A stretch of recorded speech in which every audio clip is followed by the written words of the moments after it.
Hello good morning बच्चों। तो आज के इस वीडियो में हम सीबीएसई क्लास 10th साइंस में फिजिक्स का पोर्शन पढ़ेंगे। और फिजिक्स के 2 चैप्टर हैं इसमें इस साल के सिलेबस में। पहले तो अगर आप एनसीईआरटी की बुक देखेंगे तो उसमें 5 चैप्टर्स हैं। तो यहाँ पर इस साल जो है आपके 2 चैप्टर्स हैं, नेचुरल फिनोमिनन और इफेक्ट्स ऑफ करंट। तो नेचुरल फिनोमिनन चैप्टर्स को हम स्टार्ट करेंगे आज। ओके। और इसमें जो पार्ट आएगा जो सीबीएसई एनसीईआरटी की बुक्स में है वो लाइट, रिफ्लेक्शन और रिफ्रैक्शन। ठीक है। तो देखिए इसमें क्या क्या पढ़ेंगे इस वीडियो में। हम लाइट के बारे में जानेंगे और लाइट की जो 2 फिनोमिनन है, रिफ्लेक्शन और रिफ्रैक्शन, उसके बारे में जानेंगे। लॉज ऑफ रिफ्लेक्शन, इमेज कैसे बनती है, मिरर के बारे में जानेंगे, मिरर फार्मूला, मैग्निफिकेशन, ये सारी बातें पढ़ेंगे। और रिफ्रैक्शन फिनोमिनन की वीडियो जो है दूसरी वाली बनाएंगे। तो ये आपका जो नेचुरल फिनोमिनन है इसका हम ये पार्ट 1 पढ़ेंगे, पार्ट फर्स्ट। इसके बाद सेकंड वीडियो बनेगा, उसमें पार्ट सेकंड होगा जिसमें रिफ्रैक्शन के बारे में होंगे। ठीक है, चलिए स्टार्ट करते हैं। तो नेचुरल फिनोमिनन इस चैप्टर को नाम क्यों दिया गया? क्योंकि फिजिक्स की जो ब्रांच है जनरली वो सारी की सारी नेचुरल फिनोमिनन से ही रिलेटेड होती है। और जो पार्ट इसमें पढ़ना है लाइट का, देखिए तो सबसे पहले आपको लाइट के बारे में जानना है, लाइट क्या है और ये रिफ्लेक्शन फिनोमिनन और रिफ्रैक्शन फिनोमिनन क्या है। लाइट क्या है, अगर हम ये क्वेश्चन आपसे पूछते हैं तो तरह तरह के डिफिनीशन इसमें आते हैं। लाइट एक एनर्जी है, लाइट एक वेव है, लाइट एक रे है। जिसने जितना पढ़ा है उस हिसाब से बताते हैं लाइट क्या है। यहाँ हम आपको बेसिक चीज़ें पहले बताएंगे लाइट के बारे में कि लाइट क्या है। ठीक है। और ये सिर्फ 2 ही फिनोमिनन, रिफ्लेक्शन रिफ्रैक्शन आप क्यों पढ़ रहे हैं? अभी और भी फिनोमिनन आगे 12th की क्लास में जाएंगे तो और भी फिनोमिनन लाइट की होती है, इंटरफेरेंस, डायफ्रैक्शन, पोलराइजेशंस। ठीक है, तो वो सारे के बारे में पढ़ेंगे।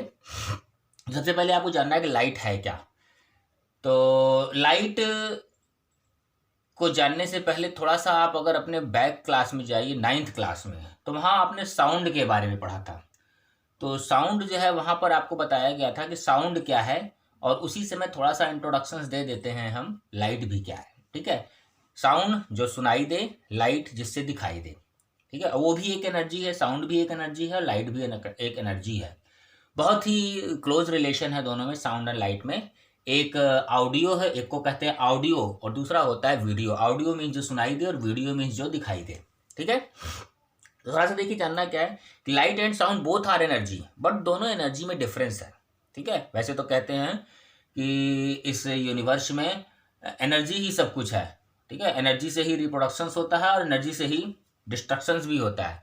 तो थोड़ा सा लाइट के बारे में क्या है, लाइट एक ऐसी एनर्जी है जो सेंसेशन ऑफ विजन क्रिएट करती है। और आती कहाँ से है लाइट? तो बहुत सी तरीके से आप देखते हैं, बल्ब जलाते हैं, बिजली से भी लाइट जलती है, और 2 पत्थर को, अगर 2 स्टोन को आपस में रगड़ते हैं तो भी लाइट क्रिएट होती है। सन से कंटिन्यूअसली लाइट आपके पास आती है, चीज़ें दिखाई देती हैं। ठीक है, तो लाइट क्या है? Light is an energy which enables us to see the object, जो कि हमें किसी ऑब्जेक्ट को देखने के लिए इंटाइटल्ड करती है, एनेबल करती है। जब किसी ऑब्जेक्ट पर लाइट पड़ती है तो वो चीज़ें हमें दिखाई देती हैं। ठीक है, तो अब एनर्जी तो बहुत सी फॉर्म है, तो आपने पढ़ा भी होगा पहले कि energy can neither be created nor be destroyed. बहुत सी तरह की एनर्जी होती है, मतलब इतनी तरह की एनर्जी है कि हम सारी तरह की एनर्जी के बारे में जानते भी नहीं। कुछ के नाम तो आपने सुन रखे होंगे, साउंड एनर्जी, लाइट एनर्जी, और kinetic energy, potential energy, thermal energy, tidal energy. बहुत सी तरह की एनर्जी है, और एक्चुअल में this whole universe is filled with energy. ठीक है, तो लाइट इज एनर्जी। अब एनर्जी क्या है? देखिए एनर्जी और वेव में जो डिफरेंस है थोड़ा सा इसमें जानना होगा। कुछ लोग कहते हैं लाइट इज एन एनर्जी। ठीक है, तो एनर्जी मूव कैसे करती है? एनर्जी का मूवमेंट जो होता है वो वेव के फॉर्म में होता है। और लाइट के बारे में जो प्रिलिमिनरी कंसेप्ट है, प्रिलिमिनरी मतलब शुरू का जो कंसेप्ट है वो यही है। शुरू में ये माना गया था कि लाइट एक रे है, और रे जो होती है वो एक स्ट्रेट लाइन में ऐसे मूव करती है। लेकिन बाद की जब थोड़ा सा रिसर्च हुए तो पता चला कि लाइट इज ए वेव है। लाइट जो वेव है, और वेव का जो मूवमेंट होता है वो इस तरह से होता है। ठीक है, ये क्या है? रे, और ये क्या है? वेव। फिर जैसे जैसे रिसर्च आगे बढ़ा तो पता चला कि नहीं, एक्चुअल में लाइट, रे और वेव दोनों है। Wave is a kind of disturb, wave की तो डेफिनेशन ही यही होती है, wave is a kind of disturbance created in a medium. तालाब में एक पत्थर फेंका तो वेव जनरेट हुई। ठीक है, वो उसने क्या किया, वो उस मीडियम को उसने डिस्टर्ब किया। तो wave is a kind of disturbance, और वेव के बारे में आप आगे पूरी वेव थ्योरी पढ़ेंगे जब। तो यहाँ पर लाइट की जो दो प्रॉपर्टी है, एक रे के फॉर्म में और एक वेव के फॉर्म में, एक रे हो गया और एक ये वेव हो गया। इसमें से ये रिफ्लेक्शन और रिफ्रैक्शन फिनोमेनन जो है वो रे की कैरेक्टरिस्टिक से रिलेटेड है। मीन्स यहाँ पर हम ये मानकर चलेंगे कि लाइट एक रे है और वो स्ट्रेट लाइन में मूव करती है। ठीक है, हमारे ख्याल से अब आपको समझ में आ गया। और बाकी डिटेल आपको लाइट के बारे में और भी बहुत कुछ है, तो वो हम आपको 12th में जब लाइट का चैप्टर आएगा वहाँ पर बताएंगे कि एक्चुअल में लाइट की क्या कंडीशन है। ठीक है, तो यहाँ हम मान चलेंगे कि light is a means light का जो बिहेवियर है वो रे के फॉर्म में है। और रे जो है, रे अगर हम बात कहते हैं तो ray is suppose to be made from some small kind of particles. ठीक है, मतलब कह सकते हैं कि रे में कुछ मास है या कुछ पार्टिकल्स है और इस तरह से वो स्ट्रेट लाइन में उसका मूवमेंट होता है। ठीक है, तो चलिए, तो अब इसमें जो दो फिनोमेनन है, सबसे पहले हम रिफ्लेक्शन के बारे में पढ़ेंगे। पहली फिनोमेनन रिफ्लेक्शन। ठीक है, देखिए इस फिनोमेनन को में क्या होता है और रिफ्रैक्शन फिनोमेनन, तो इसके बारे में आपको हम बताएंगे। ठीक है, तो जैसे रिफ्लेक्शन फिनोमेनन एक सिंपल सा ऑब्जर्वेशन है। आपके घरों में खिड़कियों में शीशे लगे होते हैं और उस खिड़की के शीशे से जब हम देखते हैं तो हमें दूसरी साइड की चीज़ें दिखाई देती हैं। ठीक है, लेकिन अगर उसी शीशे पर हम थोड़ा सा पॉलिशिंग कर दें, पेंटिंग या कह सकते हैं कि सिल्वर की एक पेंटिंग लगा दें, तो बैक साइड तो अब हमें अपना फेस दिखाई देने लगता है। अब हमें दूसरी साइड की चीज़ें उसमें से दिखाई नहीं देती। क्यों होता है? देखिए इसमें रीज़न यही है कि जब लाइट किसी ट्रांसपेरेंट मीडियम को क्रॉस करके दूसरी साइड में जाती है तो हमें दूसरी साइड की चीज़ें दिखाई देती हैं। और इसमें जो लाइट बेंड होती है, और बेंड होते हुए जब लाइट बेंड होती है तो हमारी लाइट हमारी आईज में जिस डायरेक्शन से एंटर करती हैं चीज़ें वहाँ दिखाई देती हैं। कोई भी चीज़ कहीं पर भी हो, कोई ज़रूरी नहीं है कि जहाँ पर हो वहीं पर दिखाई दे। फॉर एग्जाम्पल जैसे आप देखिए कि आपके सर के पीछे बल्ब जल रहा है, आपको दिखाई देगा? नहीं दिखाई देगा। लेकिन आपने अपने सामने एक बड़ा सा मिरर लगा लिया और आपके सर के पीछे जो है बल्ब जल रहा है। जब उसकी लाइट मिरर में जाती है, सामने आपकी आंखों के सामने जो मिरर लगा हुआ है और मिरर में से रिफ्लेक्ट होकर के फिर आपकी आंख में आती है, तो अब सर के पीछे का बल्ब भी आपको दिखने लगता है। तो बल्ब एक्चुअल में है सर के पीछे, लेकिन दिखाई कहाँ दे रहा है? सामने मिरर में। तो इसी तरह से यूनिवर्स में बहुत सी ऐसी नेचुरल फिनोमिनन है जहाँ पर हमें जो दिखाई देता है एक्चुअल में ऑब्जेक्ट वहाँ नहीं होता। जैसे हम सन का एग्जांपल देते हैं कि सन जो हमें दिखाई दे रहा है वो एक्चुअल में वहाँ नहीं, वो उसकी शैडो है, परछाई है, छाया है। ठीक है, बात समझ में आ रही? तो ये सब फिनोमिनन जो नेचर की हैं वो क्या शो करती हैं? वो यही शो करती हैं कि लाइट हमारी आईज में जिस डायरेक्शन से इंटर करती हैं चीज़ें वहाँ दिखाई देती हैं, और इसके बाद लाइट जब कन्वर्ज होकर के मिलती है किसी पॉइंट पर तो चीज़ों की साइज भी उसी के अकॉर्डिंगली छोटी या बड़ी दिखाई देती है। जैसे आप हमारे पास खड़े हैं तो बिल्कुल आपके हाथ पैर नाक कान आँख सब दिखाई देते हैं, लेकिन जैसे जैसे आप दूर होते जाते हैं आपकी साइज क्या होती जाती है? छोटी दिखाई देती है हमें। तो एक्चुअल में तो आपकी साइज वही रहती है, लेकिन जो आपकी इमेज बनती है हमारी आइज पर वो छोटी होती जाती है। जब बहुत दूर हो जाते हैं तो बिल्कुल डॉट की तरह दिखाई देते हैं, बिल्कुल इस तरह से डॉट की तरह। मीन्स तब आपको हाथ पैर आँख नाक ये सब अलग अलग दिखाई नहीं देता। तो इस तरह से जो कई फिनोमिनन लाइट की हैं वो इसके बारे में आपको जानना। तो एक फर्स्ट फिनोमिनन है रिफ्लेक्शन। रिफ्लेक्शन क्या है? रिफ्लेक्शन एक ऐसी फिनोमिनन में है जिसमें लाइट जब किसी ऑब्जेक्ट से रिफ्लेक्ट होकर के आती है तो हमारी आइज की रेटिना पर जो इमेज बनाती है तो चीज़ें हमें वो दिखाई देती है, रिफ्लेक्ट होकर के आती हैं। रिफ्लेक्ट का मतलब जस्ट लाइक जैसे स्ट्राइक करके टकरा करके आना। ठीक है, तो reflection is the phenomenon in which the light reflected from a hard surface and enables us to see the object. अंधेरे कमरे में एक टेबल रखी हुई है, हमें नहीं दिखाई दे रही, लेकिन जैसे स्विच ऑन करते हैं बल्ब जलता है, लाइट उस टेबल से स्ट्राइक करके हमारी आंखों में आती है तो हमें वो टेबल दिखाई देने लगती है। तो इस तरह की फिनोमिनन जो है वो आपकी वो क्या है? रिफ्लेक्शन फिनोमिनन है। ठीक है, तो इस रिफ्लेक्शन फिनोमिनन को जानने से पहले थोड़ा सा आपको इसके बारे में जानना होगा कि रिफ्लेक्शन फिनोमिनन होती किससे है। तो रिफ्लेक्शन फिनोमिनन हर उस सरफेस से होती है जिसमें एक जो ट्रांसपेरेंट मीडियम हो और एक साइड उसकी पॉलिशिंग हार्ड सरफेस हो। मेरी बात, जैसे मिरर है। ठीक है, तो मिरर के बारे में यहाँ पर आपको जानना है। और मिरर में भी देखिए, मिरर भी 3 तरह के होते हैं, कॉन्वेक्स, कॉनकेव और प्लेन मिरर। तो अकॉर्डिंगली जो आपको ऑब्जेक्ट दिखाई देगा वो भी depending upon the position of the object उस तरह से आपको इमेज दिखाई देगा। ठीक है, तो उसके बारे में जानेंगे। ठीक है, तो हमारे ख्याल से इतना इंट्रोडक्शन आपको लाइट और रिफ्लेक्शन फिनोमिनन के बारे में सफिशिएंट है। तो सबसे पहले आप रिफ्लेक्शन फिनोमिनन में लॉज ऑफ रिफ्लेक्शन देखिए। जितने भी नेचर में जितने भी फिनोमिनन होते हैं वो किसी न किसी रूल को या लॉ को फॉलो करते हैं। बिना लॉ के कोई भी नेचुरल फिनोमिनन नहीं है। जैसे अर्थ के रोटेशन का लॉ क्या है, 24 आवर्स में अर्थ में रोटेट करती है, ठीक है। ये लॉ उसका 1 सेकंड भी आगे पीछे होगा तो बहुत डिफरेंस आ जाएगा लॉन्ग टर्म में, रोटेशन रिवोल्यूशन जितनी भी है। तो इसी तरह लाइट भी जब किसी चीज़ से स्ट्राइक करती है तो उसके भी कुछ रूल्स हैं, कुछ लॉज हैं, जिसको हम कहते हैं लॉज ऑफ रिफ्लेक्शन। हालांकि इस बार आपको सिलेबस में ये टॉपिक पर्टिकुलर लिखा नहीं है, लेकिन फिर भी ये जानना जरूरी है, इसलिए हम बता रहे हैं। लॉज ऑफ रिफ्लेक्शन क्या है? सबसे पहला लॉज क्या है? इसमें 2 लॉज हैं। तो जैसे मान लिया कि आपने ये एक प्लेन मिरर लिया, ठीक है, और ये लाइन आपकी नॉर्मल हो गई। नॉर्मल का मतलब 90 डिग्री, नॉर्मल का मतलब 90 डिग्री, ठीक है। और एक लाइट वेव इस तरह से रेस के फॉर्म में आकर स्ट्राइक करके और ऐसे निकल जाती है टकरा करके किसी मिरर से, और यहाँ पर ये एंगल बनेगा, इसको कहेंगे एंगल ऑफ इंसिडेंस और इसको कहेंगे एंगल ऑफ रिफ्लेक्शन। तो पहला तो क्या हो गया, फर्स्ट लॉ ऑफ रिफ्लेक्शन तो ये है, इसमें ये कहता है कि द इंसिडेंट रे, ये वाली रे आपकी कही जाएगी इंसिडेंट रे, ठीक है, इंसिडेंट रे, और ये वाली कही जाएगी रिफ्लेक्टेड रे, ठीक है। तो फर्स्ट लॉ है कि the incident ray, the reflected ray and normal मतलब ये 90 डिग्री का लाइन, ठीक है। The incident ray, the reflected ray and the normal lies in the same plane. Same plane का मतलब यहाँ कि it is a 2 dimensional phenomenon. Light जैसे दीवार से टकराती है, जमीन से जितनी हाइट पर आकर के दीवार से टकराएगी, टकराने के बाद उसका रिफ्लेक्टेड रे जो होगा वो भी उतनी ही हाइट पर होगी, 2 डायमेंशनल फिनोमिनन होगी। प्लेन का मतलब यहाँ पर ये है, ठीक है, बात समझ में आ रही है। ऐसा नहीं कि टकराने के बाद लाइट किसी भी डायरेक्शन में चली जाएगी, नहीं। The incident ray, the reflected ray and the normal lies in the same plane, ठीक है। प्लेन का मतलब, प्लेन का जो आइडिया है वो 2 डायमेंशनल होता है, ठीक है।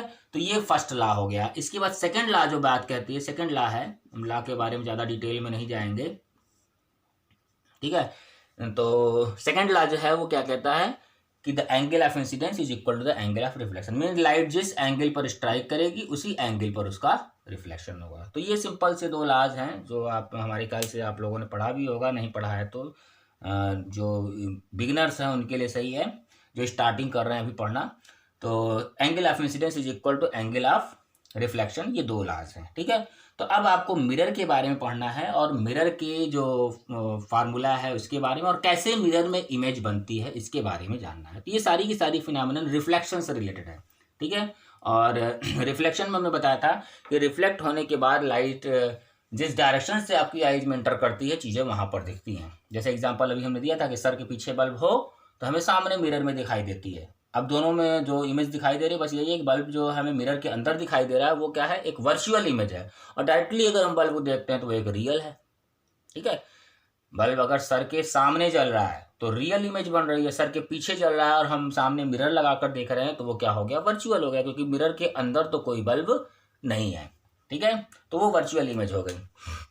तो अब इसमें देखिए जो है सबसे पहले तो आपको मिरर के बारे में जानना है, कितने तरह के मिरर होते हैं और उसकी कुछ टर्मिनोलॉजी है। टर्मिनोलॉजी में उसमें क्या क्या टर्म, जैसे मान लिया कि एक सिंपल सा ग्लास का प्लेट है इस तरह से, और आपने उसकी एक साइड पॉलिशिंग कर दी, ठीक है, पॉलिश कर दिया, तो इसको हम कहते हैं प्लेन मिरर। बात समझ में आ रही होगी, ये क्या हो गया, प्लेन मिरर। अब इस मिरर को थोड़ा सा अगर आप ऐसे टर्न कर दें इस तरह से, ठीक है, तो अब ये एक सर्किल का पार्ट बन जाएगा, और जब ये सर्किल बनेगी पूरी, ठीक है, तो इसमें इस सेंटर को इसके इस पॉइंट से जोड़ने वाली लाइन को इसको क्या कहेंगे, प्रिंसिपल एक्सिस। और इस मिरर को हम कहेंगे क्या, कौन सा मिरर है ये, कॉनकेव मिरर, ओके। इस लाइन को क्या कहेंगे, प्रिंसिपल एक्सिस, और जहां पर ये इसको कट करेगा इस पॉइंट को कहेंगे पोल, ओके। ये पोल हो गया, ये प्रिंसिपल एक्सिस, इसको कहेंगे सेंटर ऑफ कर्वेचर, और इसका जो मिड पॉइंट होगा वो इस मिरर का फोकस कहा जाएगा, ठीक है। तो ये हो गया कॉनकेव मिरर के लिए। और इसी तरह से इस मिरर को जब आप ऐसे टर्न करेंगे, इस तरह से टर्न कर देंगे ऐसे, और इधर की साइड पॉलिश कर देंगे, तो इसको हम कहेंगे कॉन्वेक्स मिरर, ओके। और इसमें भी ये जो लाइन बनेगी आपकी ये क्या कही जाएगी, प्रिंसिपल एक्सिस। अब इस मिरर में और इस मिरर में देखिए जो डिफरेंस है, इसका सर्किल जो बनेगा वो इस साइड में बनेगा, और इसमें जो सेंटर और फोकस बनेगा वो मिरर के पीछे बनेगा। इसमें देखिए सेंटर और फोकस मिरर के सामने बन रहा है, इधर वाली साइड आपके सामने, ठीक है। और इसमें जो सेंटर एंड फोकस बन रहा है वो पीछे की तरफ बन रहा है। इस लाइन को प्रिंसिपल एक्सिस, इस पॉइंट को पोल, इस पॉइंट को सेंटर और इसके मिड पॉइंट को फोकस कहेंगे। मीन्स फोकस और सेंटर ऑफ कर्वेचर में जो रिलेशन है वो क्या है, हाफ का रिलेशन है। मीन्स जो रेडियस बनेगा, जो सर्किल का जो रेडियस बनेगा उसका हाफ करेंगे तो उसको हम कहते हैं मिरर का फोकस, ठीक है। तो अब देखिए, चाहे ये मिरर हो चाहे ये मिरर हो, जब हम इसके सामने कोई ऑब्जेक्ट रखते हैं इस तरह से, मान लिया एक पेन ही है, ऐसे हमने जो एरो बनाया, बो है, एरो है, ठीक है। तो अब ये एरो या ये जो ऑब्जेक्ट है ये कहाँ रखा जा रहा है, इसकी पोजीशन डिसाइड करेगी कि इस मिरर के अंदर उसकी जो इमेज बनेगी वो कैसी होगी। बात समझ में आ रही है। मीन्स 1 मीटर का मान लिया कि ये अगर एरो है तो इसको हम सी पर रखेंगे तो कैसा दिखाई देगा, एफ पर रखेंगे तो कुछ अलग दिखाई देगा, सी एफ के बीच में रखेंगे तो अलग दिखाई देगा, एफ और पोल के बीच में रखेंगे। मीन्स कहने का कि इसकी पोजीशन को चेंज करते जाएंगे तो हमें वही ऑब्जेक्ट डिफरेंट डिफरेंट कंडीशंस में डिफरेंट डिफरेंट दिखाई देगा। क्लियर है, बात समझ में आ रही है। उसी तरह से यहाँ पर भी है कि अगर आपने इस मिरर के सामने कोई ऑब्जेक्ट रखा, जैसे अभी एग्जाम्पल हमने दिया था कि कोई लड़का हमारे पास खड़ा है बिल्कुल, तो हमें उसकी हाथ, नाक, आँख, कान सब कुछ साफ साफ दिखाई देगा। लेकिन जैसे जैसे वो हमसे दूर होता जाता है, क्या होता है, धीरे धीरे पहले आँखें वगैरह नहीं दिखाई देंगी, नाक, हाथ और नाक में डिफरेंस नहीं दिखाई देगा, और जब बहुत दूर हो जाता है तो हमें वो लड़का बिल्कुल डॉट की तरह दिखाई देता है, एक पॉइंट की तरह, ठीक है। रेज की रीजन क्या है कि जैसे जैसे लाइट रेज आती जाएंगी आपके पास, वो कन्वर्ज होती जाएंगी और आपकी आंखों के रेटिना पर एक डॉट से इमेज बनाएंगी। तो डिपेंडिंग अपॉन द पोजीशन आपको ऑब्जेक्ट डिफरेंट कंडीशंस में डिफरेंट ऑब्जेक्ट्स दिखाई देंगे। और हमने ये भी बताया कि कोई जरूरी नहीं जहां दिख रही है चीजें वहीं पर हों। अगर लाइट बेंड होकर के आपकी आंख में आ रही है तो आपको ऑब्जेक्ट कहीं और होगा, दिखेगा कहीं और। एग्जाम्पल हमने बताया था अभी, जैसे कि सर के पीछे का बल्ब सर के सामने भी दिखाई दे सकता है अगर हम मिरर लगा लें। अब मिरर छोटा होगा तो आपको पता है कि हाँ ये सामने मिरर है, इसलिए आपको पता चल, ये इस बात का आभास रहता है कि बल्ब जो है वो सर के पीछे है और हमने जो सामने मिरर में देख रहे हैं। लेकिन नेचर में ऐसे बहुत बड़े बड़े मिरर हैं जहाँ आपको ये पता नहीं होता, ठीक है। जैसे रिफ्रैक्शन की फिनोमेनन में एक एग्जाम्पल देखिए कि एक्चुअल में नेचर ने ये बना रखा है कि पानी के अंदर हमें मछलियां दिखाई देती हैं लेकिन हमें पकड़ने में थोड़ी परेशानी होती है। रीज़न क्या है, तो वो उनकी एक्टिविटी नहीं है। एक्चुअल में पानी के अंदर जो मछलियां होती हैं, जो दिखाई देती हैं, वो वहाँ पर होती ही नहीं है, वो उसकी इमेज होती है। और हम उसकी इमेज को पकड़ने की कोशिश करते हैं और कहते हैं मछली बहुत चालाक थी, भाग गई। मछली चालाक नहीं थी, मछली तो कहीं और थी।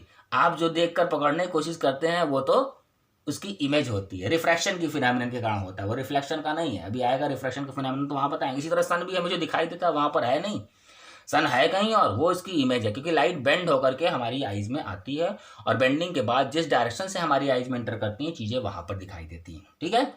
तो हमारे ख्याल से ये सारी बातें अब आपको समझ में आ रही हैं। तो अब आप मिरर के केस में यहाँ पर देखेंगे कि कैसे इमेज बनती है।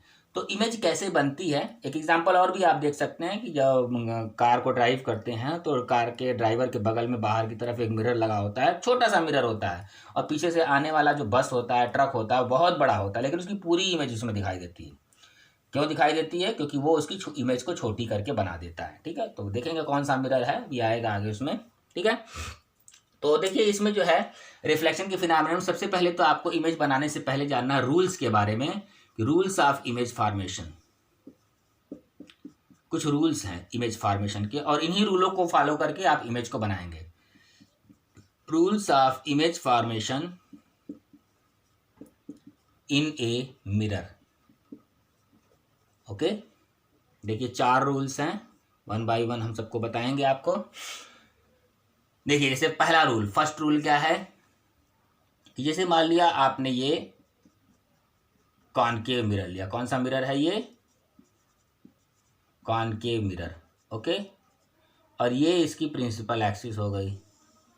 ये सब बातें हमने बता दी आपको। इस पॉइंट को कहेंगे पोल और जो सर्किल पूरी बनेगी उसके सेंटर को कहेंगे सेंटर ऑफ कर्वेचर, और ये पॉइंट है फोकस। तो ये सी हो गया और ये एफ हो गया।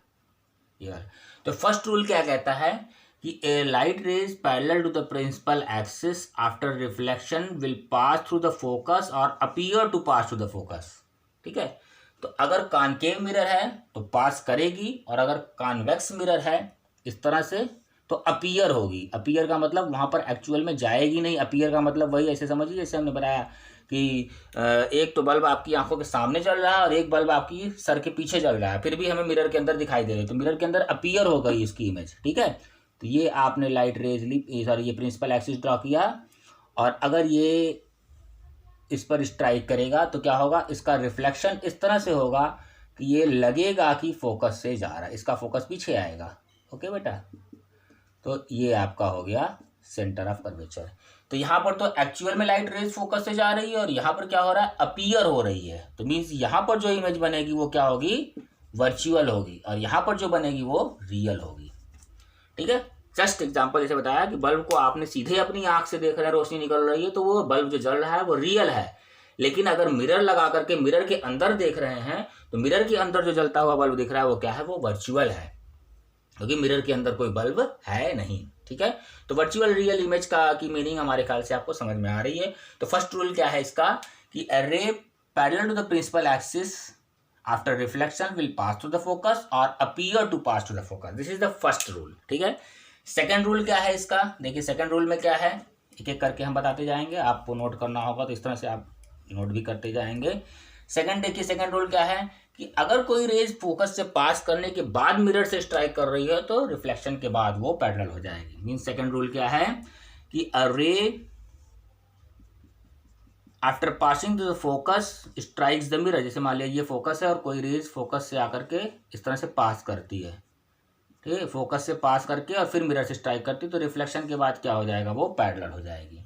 किस केस में ये है आपका, ये है कॉनकेव मिरर के लिए। ठीक है, और अगर यही आपने कॉन्वेक्स के लिए लिया तो यहाँ पर अपीयर होगा। ठीक है, मान लीजिए जैसे ये है, ये प्रिंसिपल एक्सिस है और ये फोकस है। ओके, तो अगर कोई रेज ऐसे फोकस की तरफ डायरेक्टेड है, पार करके आगे तो निकले, डॉटेड का मतलब यहाँ यही है, जहाँ जहाँ डॉट डॉट लग रहा है इसका मतलब कि रेज वहाँ पर जा नहीं रही है, वो केवल हम प्रोड्यूस कर रहे हैं, कंस्ट्रक्ट कर रहे हैं। तो अगर फोकस की तरफ ये डायरेक्टेड है तो क्या होगा, ये पैरेलल हो जाएगी प्रिंसिपल एक्सिस के। ठीक है, this is the second rule. ये हो गया कॉन्वेक्स मिरर के लिए। ओके, दो रूल हो गए। पहला सिंपल सा है, पहला कि अगर प्रिंसिपल एक्सिस के पैरेलल होगी तो फोकस से पास करेगी, दूसरा कि अगर फोकस से पास करके स्ट्राइक करेगी तो प्रिंसिपल एक्सिस के पैरेलल हो जाएगी। इसके बाद तीसरा रूल क्या है, सेंटर ऑफ कर्वेचर से, कि अगर कोई रेज जो है वो सेंटर ऑफ कर्वेचर से पास होकर के मिरर से स्ट्राइक करती है तो उसी रास्ते बैक हो जाएगी। Means a ray passing to the centre of curvature reflected back along the same line. Third rule, third rule जैसे मान लिया आपने ये लिया, ठीक है, ये फोकस और ये सेंटर, और कोई रेज अगर इस तरह से सी से आकर के स्ट्राइक करती है, ये एफ है और ये सी है, तो जिस रास्ते से जा रही है उसी रास्ते वापस हो जाएगी। ऐसा क्यों होगा, ऐसा क्यों होगा, रीजन देखिए अभी हम बताते हैं आपको। दूसरा वाला ये तो हो गया कॉनकेव के लिए, और इसकी तरह से आपने अगर ये कॉन्वेक्स के लिए लिया और इसका मान लिया आपने ये फोकस है, ये सेंटर है। ठीक है, और कोई रेज अगर इस तरह से डायरेक्टेड है किधर, सी की तरफ, एफ की तरफ नहीं, एफ की तरफ होती तो पैरेलल हो जाती है, लेकिन सी की तरफ डायरेक्टेड है तो जिस रास्ते आ रही है उसी रास्ते उसका रिफ्लेक्शन वापस हो जाएगा। ठीक है, ये हो गया कॉन्वेक्स के लिए। क्यों ऐसा होता है, रीजन देखिए क्या है, ये सी जो है ये इस पूरे सर्किल का सेंटर है। ठीक है, तो अब इंसिडेंट रे कितने एंगल पर होगी, 0 डिग्री पर। सेंटर मतलब ऐसे, जैसे प्लेन में देखिए आप, अगर ये प्लेन मिरर है और ये सॉरी फिर से देखिए, साफ साफ देखिए, ऐसे समझिए कि जैसे ये प्लेन मिरर है और ये नॉर्मल है। अब अगर इंसिडेंट रे नॉर्मल के अलॉन्ग होगी तो रिफ्लेक्टेड भी क्या होगी, नॉर्मल के अलॉन्ग ही होगी। तो नॉर्मल के अलॉन्ग होगी तो कितनी एंगल ऑफ इंसिडेंस कितना होगा, आई की वैल्यू 0 होगी। तो यहाँ पर ये क्या है, रेडियस और ये सर्किल का पेरीमीटर, तो रेडियस और पेरीमीटर 90 डिग्री पर होंगे, तो एंगल ऑफ इंसिडेंस कितना होगा, 0 डिग्री। यहाँ कंफ्यूजन मत कीजिएगा, एंगल ऑफ इंसिडेंस कितना होगा, 0। जब नॉर्मल के अलॉन्ग आ रही तो एंगल ऑफ इंसिडेंस 0 हो गया, ठीक है ना। तो एंगल ऑफ इंसिडेंस 0 होगा तो रूल जो है लॉ ऑफ रिफ्लेक्शन वो क्या कहता है कि एंगल ऑफ रिफ्लेक्शन भी 0 होगा, तो जिस रास्ते आ रही उसी रास्ते वापस जाएगी। ठीक है, तो ये आपका थर्ड रूल हो गया, if a ray passes through the centre of curvature then after reflection will reflected back along the same line. तो यहाँ पर ये पैरेलल ना होकर के जिस रास्ते से आ रही है उसी रास्ते से वापस हो जाएगी। This is the third rule for image formation.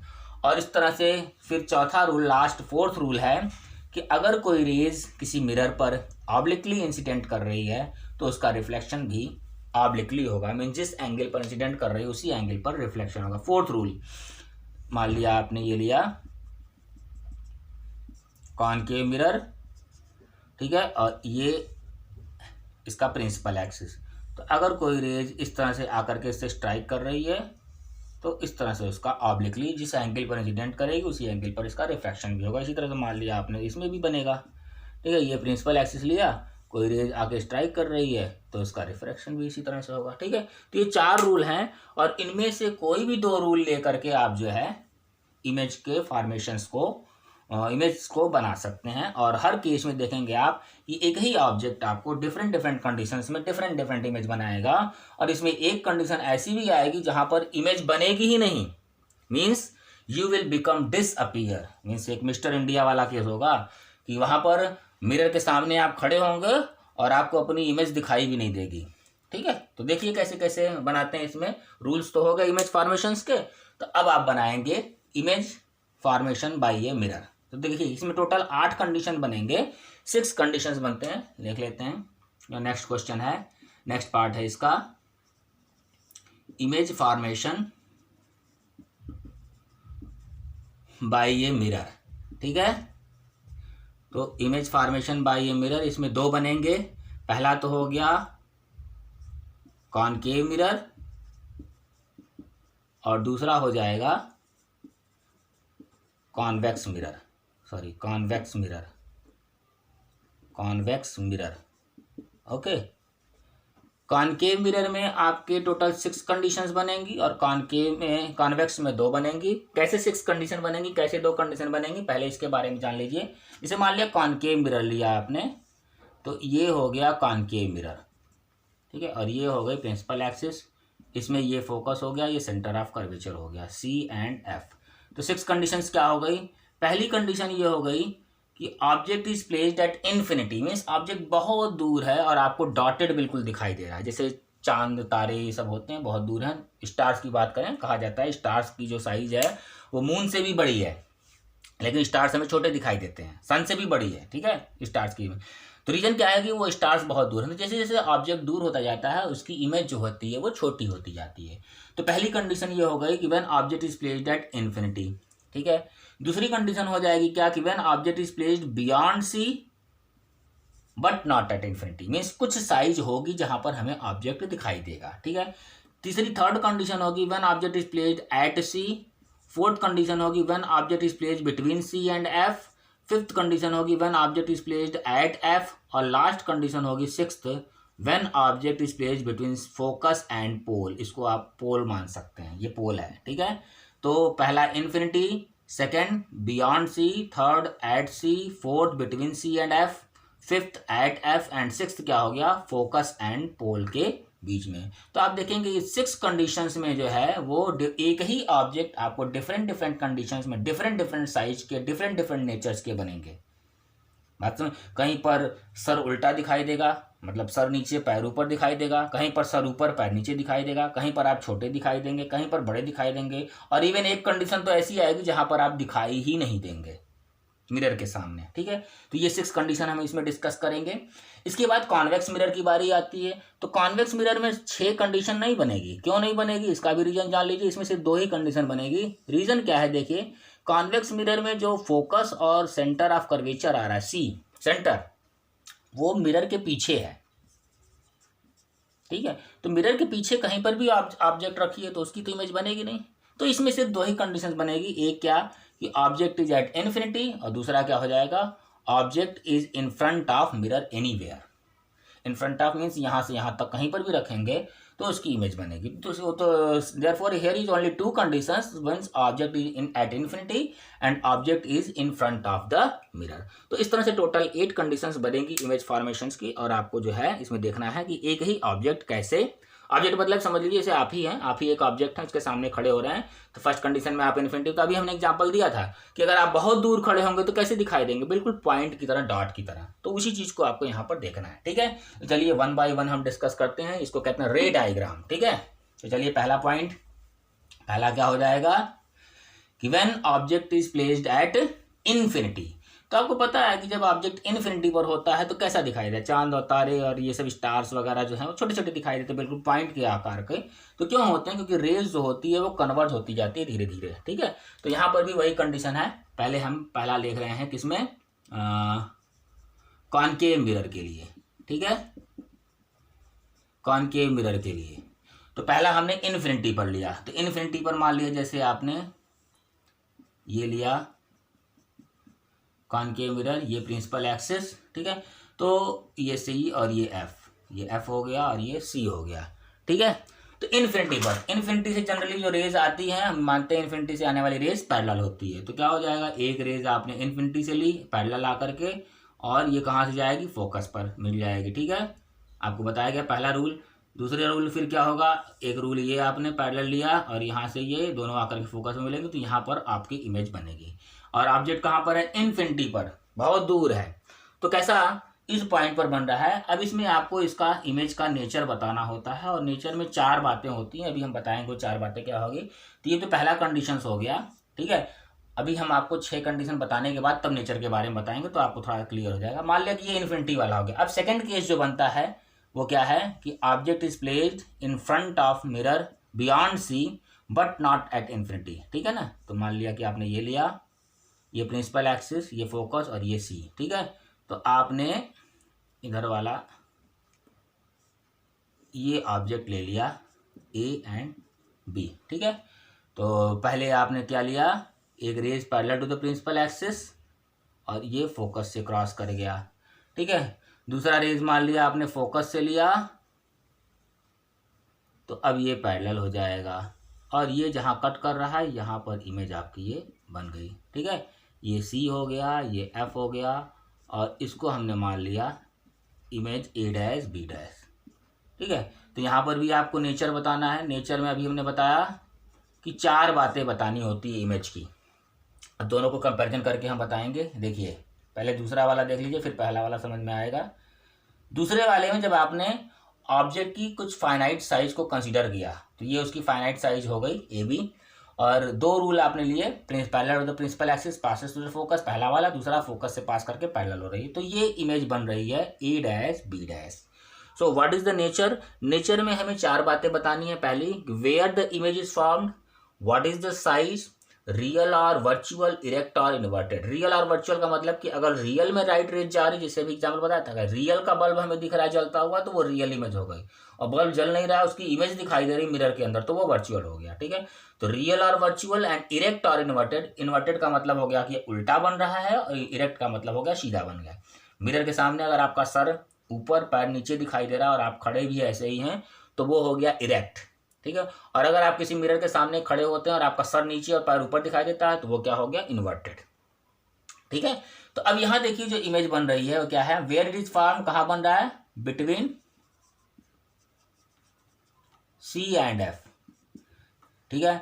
जब आप प्रोटेक्टर वगैरह से मेजर करके बनाएंगे तो ये जो साइज बनेगी इस साइज से ये छोटी बनेगी, तो क्या हो जाएगा, ये स्मॉल इन साइज, ओके। और रियल है क्योंकि देखिए एक्चुअल में लाइट रेज यहाँ पर आ रही है, डॉटेड नहीं बनाया हमने, जहां पर वर्चुअल होगी वहां डॉटेड होंगी, तो क्या हो जाएगा, ये रियल इमेज है और उल्टी बन रही है, नीचे की ओर बन रही है। इसमें आप कह सकते हैं प्रिंसिपल एक्सिस के ऊपर इमेज ऑब्जेक्ट है और प्रिंसिपल एक्सिस के नीचे इमेज है, तो इसलिए क्या हो गया, ये इन्वर्टेड हो गया। तो अब जैसे सेकंड वाले में आप बता रहे हैं नेचर, उसी तरह से फर्स्ट में भी होगा, बट डिफरेंस क्या है, ये जो स्मॉल इन साइज लिखा है, ये साइज छोटी होती होती होती होती जब फोकस पर पहुंच जाएगी तो बिल्कुल डॉटेड हो जाएगी, और ये फर्स्ट कंडीशन हो जाएगी। जैसे जैसे आप ऑब्जेक्ट को पास लाते जाएंगे, इसकी इमेज क्या होती जाएगी, बढ़ती जाएगी। जब बिल्कुल इन्फिनिटी पर थी तो फोकस पर थी, थोड़ा सा पास लाए तो फोकस से और आगे बढ़ गई और आगे बढ़ गई और आगे बढ़ गई, तो इसकी इमेज जो है वो फोकस पर बिल्कुल पॉइंटेड थी, और बढ़ते बढ़ते बढ़ते देखेंगे अभी तीसरी कंडीशन में जब सी पर आएंगे तो बराबर हो जाएगी, और फिर सी से जब और आगे आएगी तो अब बढ़नी शुरू हो जाएगी, और बढ़ते बढ़ते एक कंडीशन ऐसी आएगी कि इतनी बड़ी हो जाएगी कि गायब हो जाएगी, ठीक है ना। तो यहाँ पर नेचर क्या हो गया, कहाँ बन रहा है, एट एफ, फोकस पर बन रहा है। तो जैसा ही इसमें बन रहा है वैसा ही इसमें बनेगा, बट यही है कि हमें दिखाई डॉटेड दे रहा है, तो इसलिए जो भी इसकी कंडीशंस है उसी को हम कहेंगे। फोकस पर बन रहा है, पॉइंटेड इन साइज, साइज में कैसा है, पॉइंटेड है, ठीक है, फॉर्म्ड एट फोकस, और रियल एंड इन्वर्टेड होगा। हमें दिखाई नहीं दे, हमें पॉइंट दिखाई दे रहा है, लेकिन चूंकि इसमें बन रहा है तो हम मान लेंगे कि इसमें भी ऐसा बन रहा है, लेकिन हमें दिखाई नहीं दे रहा, हमें पॉइंटेड दिखाई दे रहा है, तो इसलिए हम मानेंगे इसको कि रियल एंड इन्वर्टेड है। ठीक है, ये सेकंड कंडीशन हो गई, फर्स्ट एंड सेकंड। इसके बाद थर्ड कंडीशन आपकी आ जाएगी, कहां पर रखेंगे? तीसरी कंडीशन देखिए, ये फर्स्ट हो गई, ये सेकंड हो गई, और फिर ये थर्ड कंडीशन आ जाएगी, कहां पर रखेंगे हम? सी पर, तीसरा कंडीशन। तो अब आपने जो है इसको सी पर रखा, ये सी हो गया, और ये ए बी, यही आपकी ऑब्जेक्ट की कंडीशन होगी। तो पहली रेज आपने ली parallel to the principal axis, focus से पास कर गई। दूसरी रेज आपने फोकस से ली, और जब इसको आप पैरेलल करेंगे तो ये एग्जैक्टली इसके नीचे ही आकर के कट करेगी। थोड़ा मेजर करके करेंगे नाप से, हम तो हाथ से खींच रहे हैं प्रोटेक्टर वगैरह लगा करके, जब आप मेजर करेंगे तो एग्जैक्टली इसके नीचे ही आकर के कट करेगा ये। ठीक है, जैसे ये किया आपने, ये बन गई इमेज। ठीक है, ये आपकी इंसिडेंट रे हो गई ये। ठीक है, तो एक बार और थोड़ा साफ कर देते हैं। देखिए हाथ से बनाने में यही सब होता है। ये सी हो गया, और ये ए डैश बी डैश, इस पॉइंट पर 3 बन रहे हैं, A B, A dash B dash और सी, और ये आपका फोकस हो गया। ठीक है, तो अब यहाँ पर नेचर आपको बताना है, what is the nature of the image, क्या क्या बताना है, कहाँ बन रही है? फर्स्ट, इमेज कहाँ बन रही है? एट सी, सेम साइज। हमने अभी बताया था आपको कि पहले फोकस पर थी, और धीरे धीरे धीरे धीरे करते करते ये कहाँ तक आ गई? जब सी पर आ जाएंगे तो बिल्कुल इक्वल साइज की हो जाएगी। बिल्कुल छोटी थी, थोड़ी बड़ी हुई, अब बराबर हो गई। ठीक है, तो कहाँ बन रहा है? एट सी। ठीक है, सेम साइज। अब यहाँ पर जो आपकी साइज होगी उतना ही दिखाई देगा। ठीक है, और real and inverted. Real and inverted क्यों है? क्योंकि उल्टा बन रहा है, और रियल क्यों है? क्योंकि लाइट रेज यहाँ पर आ रही है। अब इसी को आप बाकी 2 रूल जो पहले के हैं, मतलब रूल को बदल करके भी आप बना सकते हैं। चार रूल हैं, 4 रूल हमने बताए हैं आपको। तो सेम कंडीशंस की इमेज और भी तरीके से बन सकती है, आप उसको बना सकते हैं। जैसे मान लिया कि थर्ड वाले को ही हमें दूसरा बनाना है। ठीक है, दूसरा वाला का मतलब, जैसे एक पहला रूल तो आपने ये लिया, parallel to the principal axis, दूसरा फोकस पर लिया। मान लिया हमें तीसरा रूल अप्लाई करना। तीसरा रूल क्या था? फॉर्म डेट सी, अगर सी से पास करने वाला, तो यहाँ पर आप सी से लेकर के बना सकते हैं। मतलब रे डायग्राम जो बना रहे हैं वो कई तरीके से बनेगा, कोई ज़रूरी नहीं है कि आपकी यही मेथड यही हो, और भी बन सकते हैं। तो ये 3 कंडीशंस हो गई। अभी हम और आगे की वीडियो में बताएंगे और भी तरीके क्या क्या हैं इसके बनाने के। ठीक है, तो 3 कंडीशन हो गई।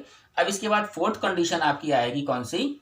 When object is placed between C and F, 4th condition. ठीक है, और बोर्ड छोटा है, हम आपको नहीं तो वरना 6th आपको इसी पर बना देते। चलिए कोई बात नहीं, इसको रब कर देते हैं। तो 4th कंडीशन क्या हो गई? कहाँ पर रखेंगे अब ऑब्जेक्ट को? अब हम ऑब्जेक्ट को रखेंगे सी और एफ के बीच में। ये हो गया। ठीक है, ये सी हो गया और ये एफ हो गया। धीरे धीरे ऑब्जेक्ट आगे आ रहा है। पहले इन्फिनिटी पर था, इन्फिनिटी से बियॉन्ड सी आया सेकंड कंडीशन में, थर्ड कंडीशन में एट सी आया, अब आ गया सी और एफ के। तो अब इमेज कैसी बनेगी देखिएगा, बड़ी बन जाएगी। कैसे बनेगी? जैसे मान लीजिए, देखिए ये आपने एक पैरेलल रेज ली, फर्स्ट रूल अप्लाई किया तो फोकस से पास कर गई। ठीक है, सेकंड रूल अगर हम अप्लाई करें कि अगर फोकस से पास करके जाएगी तो क्या होगी? ये मान लीजिए फोकस से पास करके ऐसे जा रही है, यहाँ पर ये इमेज है, तो अब ये रेज पैरेलल होगी और ये यहाँ आकर के कट करेगी ये। ठीक है, ये this is A dash B dash. Okay बेटा, बात समझ में आ रही है? ठीक है, तो ये हो गया इमेज। क्या नेचर है इसमें? अब देखिए इसका नेचर क्या है, कहाँ बन रही है? बियॉन्ड सी। साइज क्या है? Larger in size.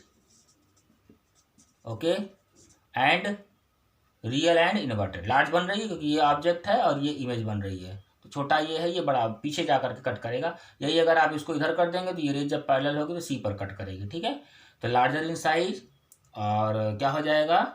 वर्चुअल नहीं, real and inverted. Okay, this is the fourth condition. अब इसके बाद पांचवी कंडीशन क्या आएगी, फिफ्थ कंडीशन, कि जैसे मान लिया फिफ्थ कंडीशन में क्या होगा, फोकस पर होगा। ठीक है, तो अब यहाँ पर देखिए ये फोकस है और ये सेंटर ऑफ कर्वेचर है, और ऑब्जेक्ट को आपने इस फोकस पर रख दिया। ये एफ भी है और ये ए एंड बी ऑब्जेक्ट की साइज भी है। तो मान लिया आपने पहली रेज ली parallel to the principal axis, तो क्या होगा, वो फोकस से ऐसे निकल जाएगी रिटर्न होकर के। ठीक है, और दूसरी रेज अगर हम सी से लें तो ये भी पैरेलल होगी और ये जाकर के इससे स्ट्राइक करेगी। ठीक है, तो जिस रास्ते जाएगी उसी रास्ते वापस। अब ये दोनों रेज पैरेलल हो जाएंगी तो कहाँ मिलेंगी, ये इन्फिनिटी पर मान लेते हैं कि ये कहीं नहीं मिलेंगी, तो इसलिए ये इमेज आपकी कहाँ बनेगी, इन्फिनिटी पर। ओके, तो इमेज कहीं नहीं बनेगी और इसका जो नेचर होगा वो क्या होगा, नेचर क्या है, वेरी लार्ज इन साइज, बहुत लार्ज बन रहा है, वेरी लार्ज इन साइज, कि ये इतनी लार्ज बन रहा है कि आपको दिखाई ही नहीं देगा, वेरी लार्ज इन साइज। ठीक है, फॉर्म्ड एट इन्फिनिटी, कहाँ बन रही है, फॉर्म्ड एट इन्फिनिटी, और real and inverted, real and inverted. देखिए इसकी ये कंडीशन जो है ये थोड़ा इंटरेस्टिंग कंडीशन है कि अगर हम किसी ऑब्जेक्ट को इस मिरर के फोकस पर रख दें तो इसकी इमेज बनती ही नहीं। आप लोगों ने देखा होगा थोड़ा बहुत, कहीं साइंस म्यूजियम वगैरह में, साइंस के बहुत से वो होते हैं म्यूजियम वगैरह, वहाँ जाके देखिए कि एक जादुई मिरर लगा रहता है। जादुई मिरर क्या होता है कि जब आप उस मिरर के सामने खड़े होते हैं तो आपको अपनी इमेज दिखाई नहीं देती। वहाँ क्या होता है कि दो मिरर अगल बगल लगाते हैं, एक तो प्लेन मिरर होता है और दूसरा आपका ये कॉनकेव मिरर होता है। ठीक है, और कॉनकेव मिरर में हल्की सी टर्निंग होती है, वो आपको पता नहीं चलती कितनी टर्निंग है, और वहाँ पर एक पैरों के निशान बने होते हैं। जैसे मान लिया कि ये मिरर बनाया, ठीक है, और यहाँ पर थोड़ा सा पैरों के निशान बने होते हैं। आपको कहते हैं कि आप यहाँ खड़े होंगे तो इस मिरर में गायब हो जाएंगे। तो एक्चुअल में क्या होता है, ये जो पैरों के निशान बने होते हैं वो इस मिरर के फोकस पर होते हैं, और जैसे ही आप उसके फोकस के सामने खड़े होते हैं आपकी इमेज इन्फिनिटी पर चली जाती है। ठीक है, तो कहते हैं कि ये मिरर आपकी जादुई मिरर हो गई। और उसके बाद उसी के बगल में एक मिरर रखा रहता है, वो प्लेन मिरर रहता है। जब यहाँ से शिफ्ट करके इधर आते हैं तो आपको अपनी इमेज दिखाई देती है। तो एक्चुअल में इसमें जादू क्या है कि एक्चुअल में जो निशान बने होते हैं पैर के जहाँ आप खड़े होते हैं वो उस कॉनकेव मिरर का फोकस होता है, और उस फोकस के पर आप खड़े होते हैं तो आपकी इमेज इन्फिनिटी पर चली जाती है, तो आपको उसमें दिखाई नहीं देते। और बगल वाला प्लेन मिरर होता है, वहाँ आपको अपनी इमेज दिखाई देती है। ठीक है, तो यही इसका जादू है, जादुई मिरर का, कि हम फोकस पर जब खड़े होते हैं तो उसकी इमेज हमें इन्फिनिटी पर चली जाती है। ठीक है, तो ये हो गया पांचवी कंडीशन। इसके बाद सिक्स्थ कंडीशन, छठी कंडीशन हो जाएगी इसकी लास्ट वाली, कि हम अब ऑब्जेक्ट को कहाँ रखेंगे, बिटवीन,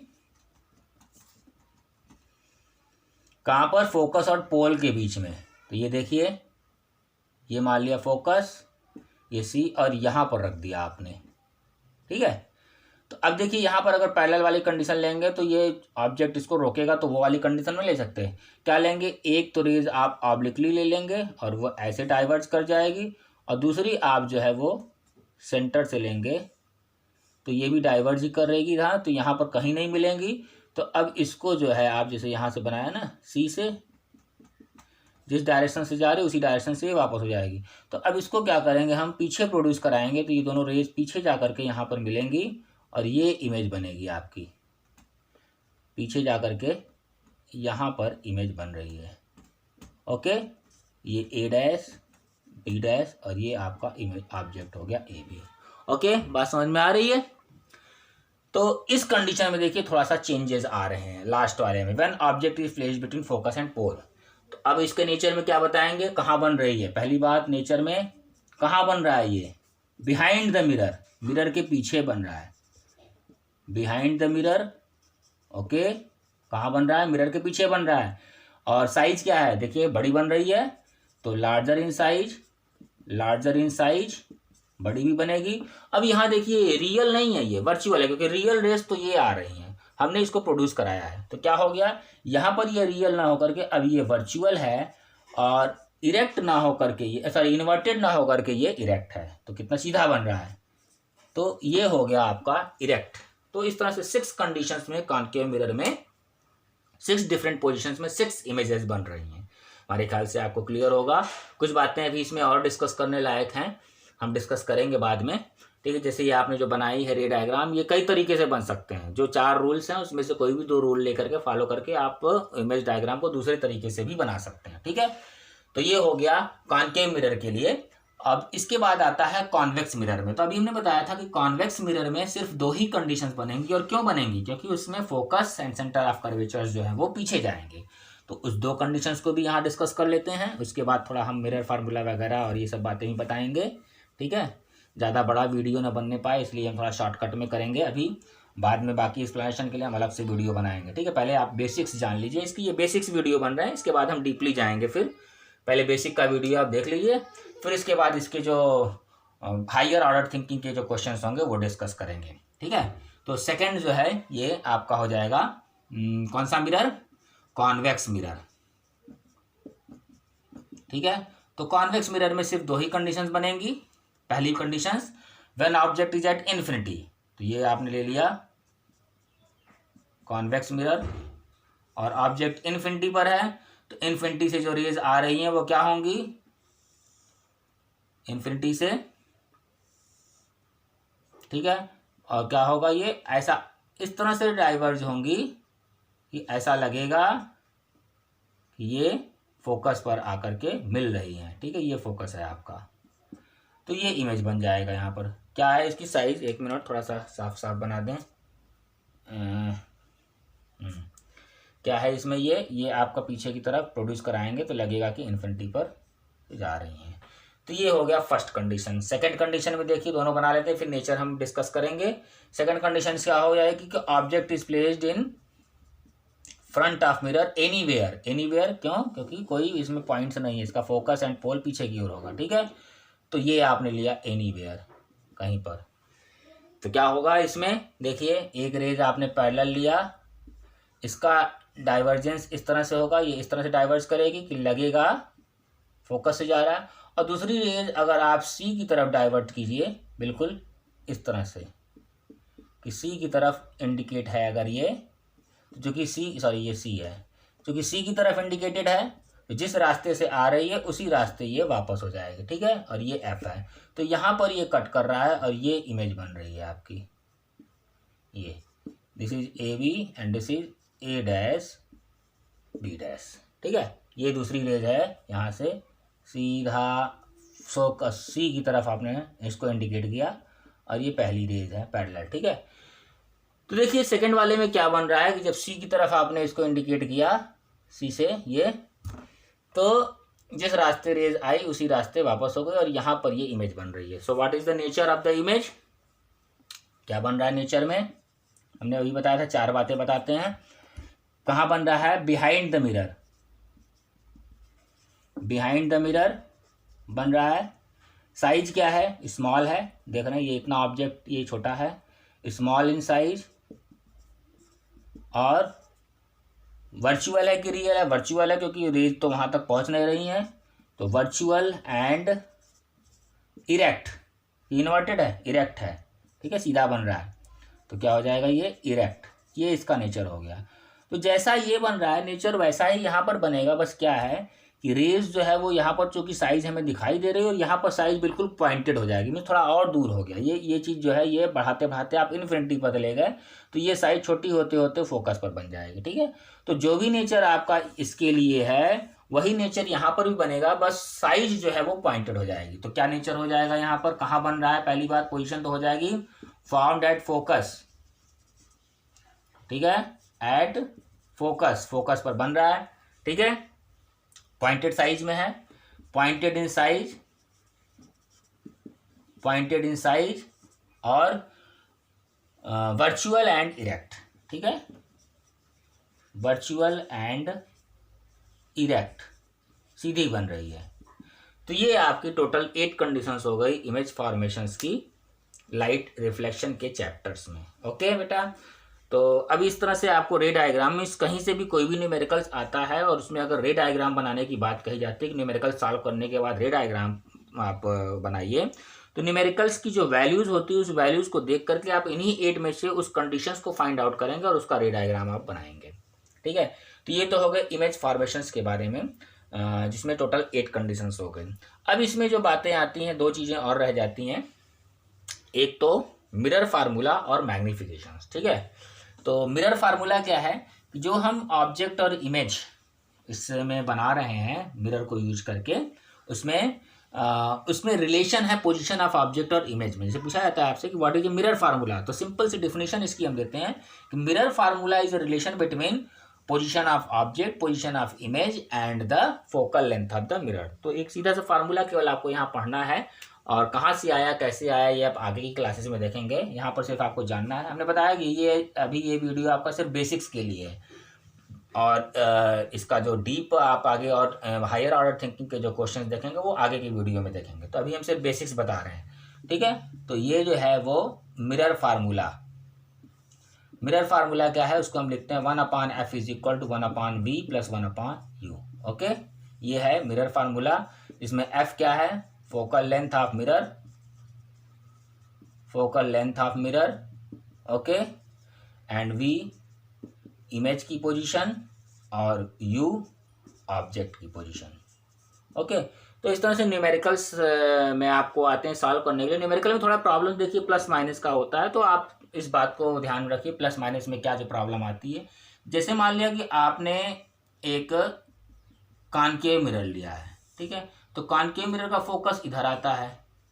तो इसको आप सॉल्व करने के लिए याद रखिए कि इस पॉइंट को हम कोऑर्डिनेट सिस्टम का ओरिजिन मानते हैं। मीन्स कोऑर्डिनेट सिस्टम जैसे ये है, ये एक्स एक्सिस, ये कोऑर्डिनेट सिस्टम होता है ना, इधर X axis, X dash axis, Y axis, Y dash axis, ठीक है। तो ये ओरिजिन माना जाता है। तो अब इस ओरिजिन के अगर हम इधर जाते हैं तो पॉजिटिव, इस ओरिजिन के इधर आते हैं तो निगेटिव, वाई एक्सिस पर ऊपर जाते हैं तो पॉजिटिव, वाई एक्सिस पर नीचे जाते हैं तो निगेटिव। ओके, तो इस कंडीशंस के बेस पर हम फोकल लेंथ को जो है वो डिसाइड करते हैं। तो अब जैसे ये आपने लिया, मान लिया कॉन्वेक्स मिरर, सॉरी ये कौन सा है, कॉनकेव मिरर।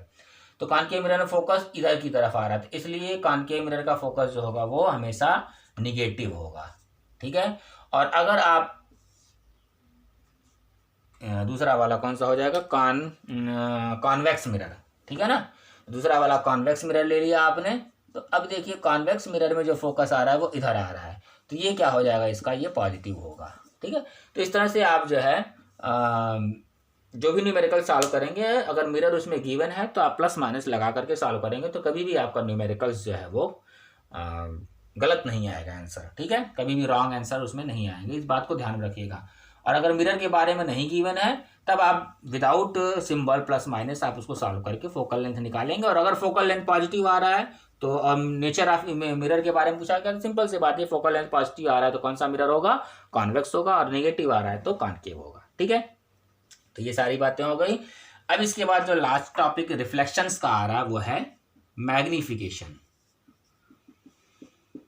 मैग्नीफिकेशन का मतलब सिर्फ यहाँ पर, चूँकि हमने बताया अभी आपको कि एक बेसिक्स के, अगर हम अभी केवल बेसिक्स के बारे में आपको बता रहे हैं तो बस इतना ही जान लीजिए आप इसमें मैग्नीफिकेशन कि जो भी इमेज बन रही है, आपने देखा अभी 6+2 8 कंडीशंस में कि कहीं पर इमेज छोटी बन रही है, कहीं पर इमेज बड़ी बन रही है, कहीं पर इमेज पॉइंटेड बन रही है, कहीं पर इमेज इतनी बड़ी बन रही है कि दिखाई ही नहीं दे रहा, इमेज गायब हो जा रही है। तो जो भी इमेज बन रही है, इमेज की हाइट और ऑब्जेक्ट की हाइट का रेशियो, उसी को हम कहेंगे मैग्नीफिकेशन। मीन्स मैग्नीफिकेशन क्या हो गया, H2/H1, एंड इस H2 को क्या कहेंगे, H2 क्या है, इमेज की हाइट, और H1 क्या है, ऑब्जेक्ट की हाइट, ठीक है। तो जाहिर सी बात है कि अगर मैग्नीफिकेशन आपका पॉजिटिव आ रहा है और वंस मोर देन 1 आ रहा है, पॉजिटिव नेगेटिव से भी देखिए हम नेचर के बारे में बता सकते हैं इमेज की, ठीक है। जैसे मान लिया कि H2/H1 height of image to the height of object है, ये 1 से ज़्यादा आ रहा है, तो इट मीन्स क्या है कि इमेज बड़ी बन रही है, और 1 से कम आ रहा है तो इमेज छोटी बन रही है, ठीक है। और अगर पॉजिटिव और पॉजिटिव आ रहा है तो इट मीन्स कि दोनों जो है एक ही साइड में है, तो कैसा होगा, मैग्नीफिकेशन अगर पॉजिटिव आ रहा है तो इसका मतलब H2 और H1 दोनों पॉजिटिव है। H2 और H1 दोनों पॉजिटिव कब होंगे, जब दोनों एक साइड में होंगे, आइदर अपवर्ड, मीन्स कहने का ऐसे, जैसे मान लिया कि ये है तो इधर अगर ऑब्जेक्ट है इधर ही इमेज बन रहा है तभी दोनों होंगे, या फिर इधर ऑब्जेक्ट है इधर ही इमेज बन रहा है तो दोनों पॉजिटिव है, तो इसका मतलब क्या हो रहा है, इमेज रियल है या सॉरी इरेक्ट है और इन्वर्टेड है, बता सकते हैं कि तब तो इमेज जो होगी आपकी वो इरेक्ट होगी, दोनों पॉजिटिव हैं, ठीक है। और अगर मैग्नीफिकेशन नेगेटिव आ रहा है तो जाहिर सी बात है कि एक पॉजिटिव साइड में होगा और एक नेगेटिव साइड में होगा, तभी ये नेगेटिव रेशियो आएगा। तो नेगेटिव रेशियो आएगा तो इमेज कैसी होगी, इन्वर्टेड होगी। बातें समझ में आ रही हैं। Magnification height of image to the height of the object, ठीक है। इमेज और ऑब्जेक्ट अगर दोनों एक साइड में होंगे तो रेशियो क्या होगा, पॉजिटिव होगा। तो रेशियो पॉजिटिव होगा तो दोनों एक साइड में होंगे तो इमेज क्या होगा, इन्वर्टेड और इरेक्ट, इरेक्ट होगा, ठीक है, इरेक्ट होगा, ठीक है। अब अगर निगेटिव आ रहा मैग्नीफिकेशन तो जाहिर सी बात है कि निगेटिव तभी आएगा जब एक ऊपर होगा और दूसरा नीचे होगा, तभी तो निगेटिव आएगा, क्योंकि इधर पॉजिटिव वाई एक्सिस होगी और इधर निगेटिव वाई एक्सिस होगी, ठीक है। तो इसलिए यहाँ पर अगर मैग्नीफिकेशन निगेटिव आ रहा है तो हम ये कह सकते हैं कि जो इमेज बन रहा है वो इन्वर्टेड है।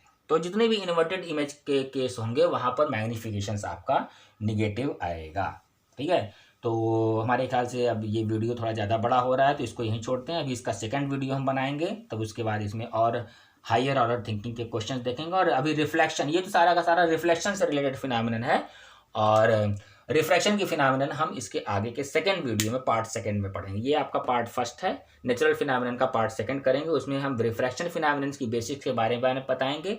उसके बाद के जो part third and part fourth video आएंगे उसमें हम इसके हायर ऑर्डर थिंकिंग के क्वेश्चंस और कुछ बेसिक्स चीज़ों के बारे में, कुछ ऐसी चीज़ों के बारे में जो आपके कंपटीशन से रिलेटेड होंगे वो बताएंगे। ओके बेटा, इस वीडियो में इतना ही। Okay, thank you.